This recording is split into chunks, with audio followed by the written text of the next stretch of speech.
She wore it to balls where the future kings of Europe danced. Its sparkling sapphire spikes dazzled guests in Buckingham Palace. But then, it vanished without a trace. One heir rejected it, calling it a monstrosity of the past. Another reshaped it entirely, as if erasing a face from the family portrait. And this wasn't just a tiara. It was a silent witness to royal intrigues, family betrayals, and a scandal too quiet and too expensive to ignore. Why was this jewel, once considered the crown of British aristocracy, secretly sold, its fragments scattered among private collectors? What did the Duchess say when confronted? And what was the cruel, humiliating line she allegedly threw while staring at a jewel with over a century of history? This isn't just the story of a tiara. It's the story of how eternity can be traded for convenience. Stay with us until the very end, because the ending, it hurts, and it's brutally honest. Let's begin. Long before the Cambridge Sapphire parure became a mysterious relic tucked away in royal jewelry archives, it was a personal gift, a symbol of love, a piece of family legacy. And it didn't begin with queens. It began with a woman named Augusta. Augusta of Hesse Castle married Prince Adolphus, Duke of Cambridge, in 1818. He was the youngest of King George III's 10 children. Their marriage not only united two noble houses, but also marked the beginning of one of the most intriguing jewelry stories of the 19th century. In those days, jewelry was far more than adornment. It was a statement, a symbol of status, influence, taste, and identity. The sapphire parure created for Augusta was no exception.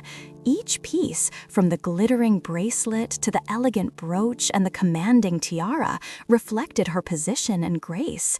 She wore the set to receptions at St. James's Palace, and one contemporary described her ensemble in awe: a white satin gown richly embroidered in gold, adorned with sapphires and diamonds on the bodice and sleeves.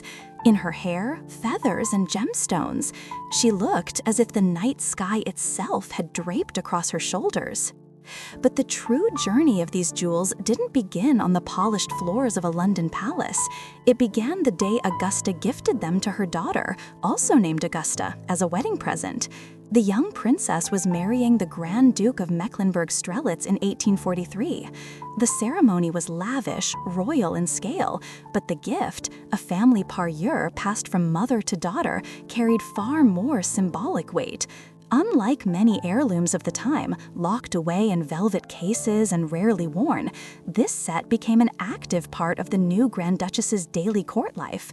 She didn't wear it for show, but as a tangible link to her roots, to her homeland, to her family.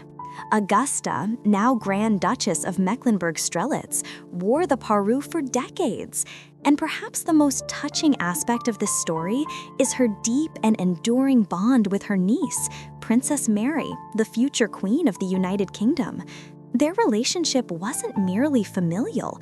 It was personal, emotional, a genuine friendship between two women whose lives were shaped by crowns, but whose hearts remained entirely human. When the Grand Duchess reached a venerable age and her life quietly drew to a close, she entrusted the parure to the one person she cherished most, her beloved niece. And with that gesture, a new chapter began in the life of this extraordinary set. The jewels that once shimmered under chandeliers in the court of George III were now about to enter the hands of a woman who not only loved jewelry, but had the vision and courage to transform it.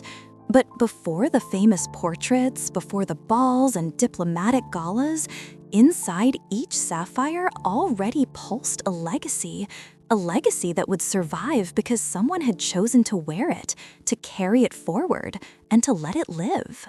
When the parure came into the hands of Queen Mary, it was no longer merely a family heirloom.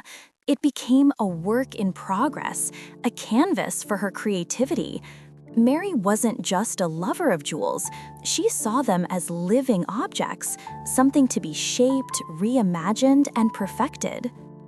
Upon inheriting the sapphire set from her aunt, Queen Mary didn't simply store it in the royal vaults. She studied it, envisioned its possibilities, and began transforming it with the eye of a designer. The original parure included a tiara, a necklace, and a large corsage ornament, but under Mary's direction, the set began to evolve.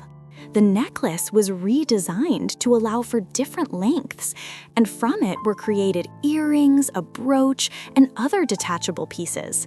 The tiara itself was modified so it could be worn not only as a headpiece, but also as a necklace, depending on the occasion. Eventually, Mary commissioned a sapphire bracelet to complete the set. These changes weren't just practical or stylistic, they reflected her personality.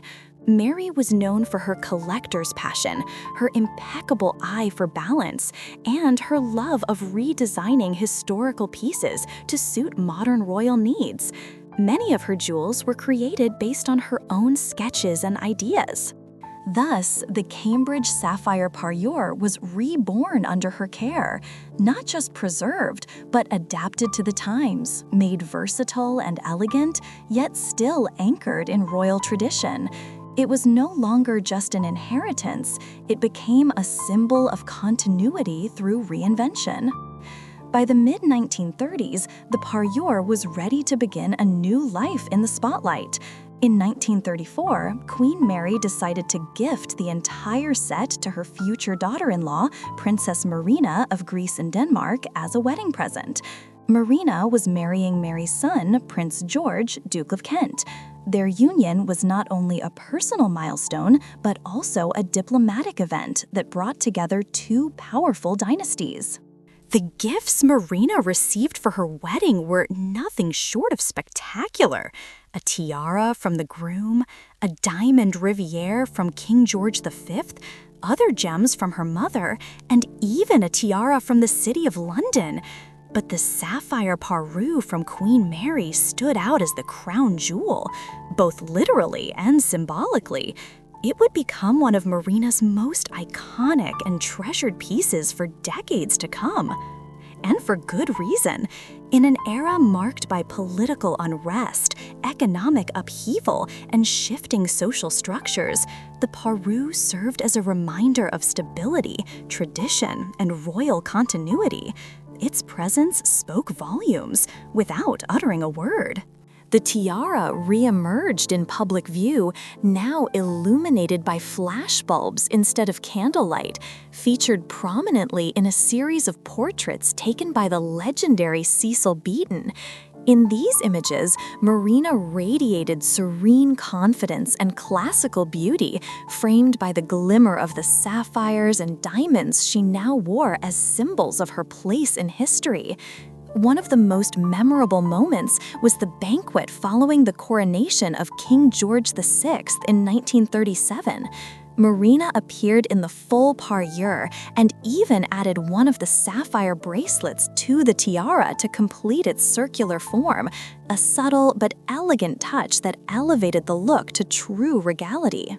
She also wore the parure to the Anglo-Hellenic ball in 1938, a night filled with symbolism, not just of diplomacy, but of personal heritage. The sapphires, once again, weren't just sparkling ornaments, they were telling a story. And so, for decades to follow, Marina continued to wear the parure with a quiet kind of reverence. She took it on state visits, wore it at royal banquets, and brought it with her on tours around the world. From the Far East to Iraq, Ghana, and France, the sapphires traveled with her, not just as accessories, but as emblems of her identity. Most significantly, Marina never altered the parure. Unlike Queen Mary, she did not seek to redesign it or adapt it to fashion trends. She accepted it as it was, whole, perfect, complete. That in itself was a powerful choice, a form of silent respect, a decision to preserve rather than change. And because of this, the image of Marina wearing the parure became the definitive one. She gave it not just elegance, but meaning, the kind of presence that makes a jewel unforgettable. But even the most luminous chapter must one day come to a close. When Princess Marina appeared in the Cambridge Sapphire parure at an official reception in London shortly after her wedding, the room fell silent. It was as if history itself had stepped into the spotlight, draped in sapphires, glowing under crystal chandeliers, and crowned with a tiara that no longer felt like just jewelry, but a symbol of continuity, legacy, and power. This moment marked the true golden era of the parure, its second life, where it once again took center stage, not only in royal halls, but in society pages, aristocratic circles, and diplomatic ceremonies. Princess Marina possessed a natural elegance, a composed, effortless grace that didn't need embellishment. Her Greek heritage and innate sense of style made her the perfect wearer of such regal jewels. The parure didn't overshadow her, it completed her. With it, she wasn't just a royal, she was an icon. She wore the set throughout the years, to state banquets, royal balls, official visits, and diplomatic galas. One of the most remarkable appearances was at the coronation banquet for King George VI in 1937. Marina wore the full set and enhanced the tiara by adding one of the bracelets to complete its circle, creating a true crown effect. It was a subtle adjustment, but one that spoke volumes, elevating the tiara from beautiful to breathtaking. This iconic look was immortalized in photographs by the legendary Cecil Beaton. In his portraits, Marina exuded a serene dignity, her expression calm and noble, her posture sculptural, and above it all, the tiara gleaming with history. These weren't just photos, they were visual declarations of royal authority, poise, and identity. In 1938, Marina also wore the parure to the Anglo-Hellenic Ball in London, an event that bridged her Greek roots with her British future. The sapphires glittered in rhythm with the music, but their message was deeper. They represented dynasties, bonds, and a legacy she now carried. In the decades that followed, Marina remained one of the most visible members of the royal family. Her official tours to Iraq, Japan, Ghana, and France were accompanied by the parure, which appeared again and again, sometimes in its entirety, sometimes in a more discreet form, yet always with the same impact. The sapphires were not just beautiful, they were recognizably hers. What stood out the most was that Marina never treated the parure as a mere accessory.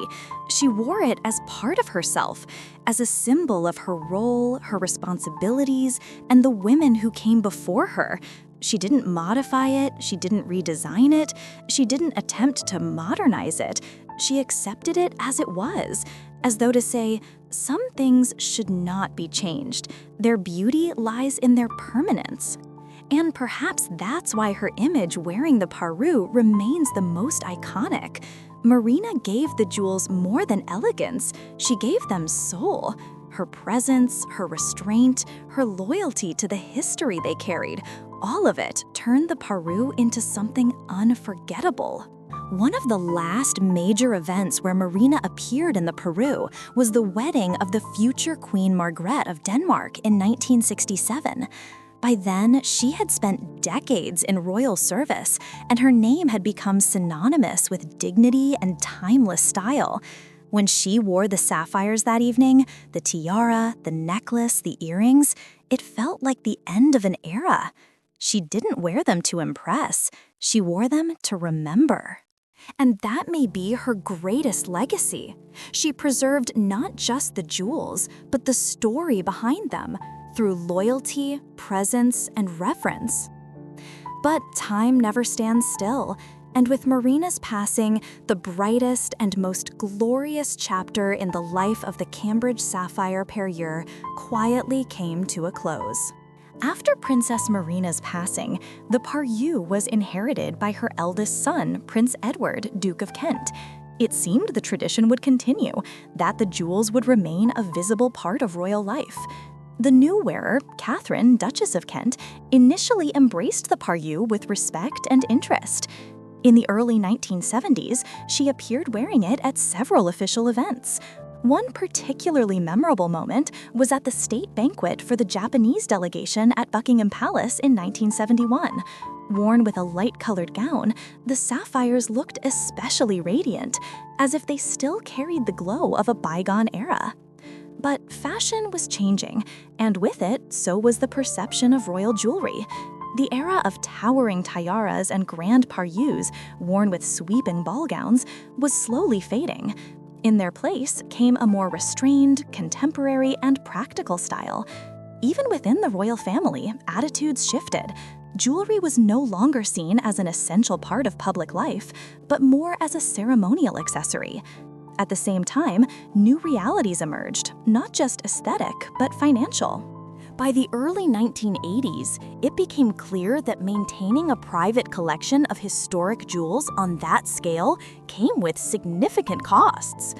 The Duke and Duchess of Kent were taking on fewer public duties, and interest in formal royal appearances was beginning to wane. It was during this period that a decision was made, one that would forever change the fate of the parure. The original tiara, once considered one of the most beautiful in the private Windsor collection, was dismantled. From 5 large sapphire and diamond clusters, originally part of the long necklace, a new smaller tiara was created, more subtle, simpler, and modern in design. The press would later refer to it as the button tiara due to its rounded, minimalistic shape. Catherine wore this redesigned version on several occasions, including the state banquet for the Emir of Bahrain in 1984, and again during the 1988 banquet for the President of Senegal. Additional elements from the original parure were used to create matching earrings and a choker-style necklace. The new pieces were tasteful, cohesive, and elegant, but the grandeur of the original tiara had been lost. The authentic tiara, with its 7 distinctive sapphire points and commanding silhouette, had quietly disappeared from public view. Unofficial sources claimed that it was sold to private collectors sometime in the mid-1980s. Since then, it has never been seen at any royal event, nor at any auction or museum exhibition. Its presence lives on only in old photographs, portraits, and the memories of those fortunate enough to have seen it. Interestingly, some parts of the parure, including elements of the modern redesign, briefly surfaced in the hands of the prestigious jeweler Moira Fine Art Jewelry. The company confirmed that they held several of the sapphires in their collection, though stated they were not for sale. A few photographs appeared in catalogs in the early 2000s, and then silence. The trail went cold once more. And so, an era ended. The parure, once a dazzling emblem of power, elegance, and heritage, was broken apart, reimagined, adjusted to the times. It became more practical, yes, but in the process, it lost its soul.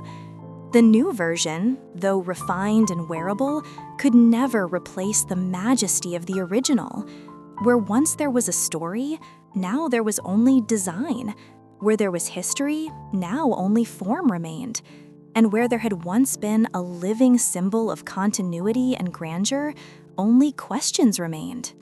Today, the Cambridge sapphire parure lives only in memory, as a symbol of a bygone era, of royal elegance, and of a lineage of women bound not only by blood, but by the deep blue sparkle of sapphires passed down through generations. It is no longer just a piece of jewelry, it is a legend, wrapped in mystery, beauty, and a quiet sense of loss. When you look at the archival portraits of Princess Marina wearing the parure in its full glory, your eyes inevitably rest on the tiara. Its tall, refined sapphire points framed by diamonds, the alternating rhythm of shimmer and shadow, it all created an image of regal grandeur. This was not a piece that demanded attention with extravagance. It spoke softly, but with dignity. It was the kind of elegance that cannot be bought, only inherited. Comparing the original tiara to its later button-style version is inevitable. The new version was smaller, more restrained, adapted to the minimalist taste of the late 20th century. It had its own charm. But where the original rose proudly, architectural and majestic, the new one seemed almost timid, as if trying not to be seen. And in that contrast lies the quiet tragedy, from magnificence to modesty, from eternity to convenience.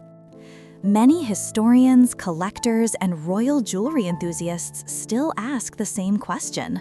Where is the original tiara now? Does it still exist? Was it sold privately? Or was it dismantled completely, its pieces scattered into rings, pendants, and brooches worn by strangers who may never know the story they carry? Because this is not just about the loss of a physical object. It's about the loss of context, of voice, of legacy. That tiara was present at balls that became legend, at coronation banquets, royal weddings, state visits, and private moments that no photograph ever captured. It held within it the echoes of glances, silences, and unspoken emotions. It was more than gold and gemstones. It was memory itself. And though we can no longer see it atop a royal head or in a glass case, it still lives in books, in archives, in collectors' dreams. But more importantly, it lives in the minds of those who know how to see beyond sparkle, who understand that a jewel can hold not just beauty, but history. Perhaps one day it will return, maybe as a museum exhibit, or, even more fittingly, on the head of a new heiress who chooses to bring it back to the world. If that day comes, it won't just be the reappearance of a lost tiara. It will be the return of a silenced voice, the resurrection of memory, the revival of a line of women who endured across 3 centuries. Because within every sapphire of that tiara still lives something that can't be sold, reshaped, or forgotten.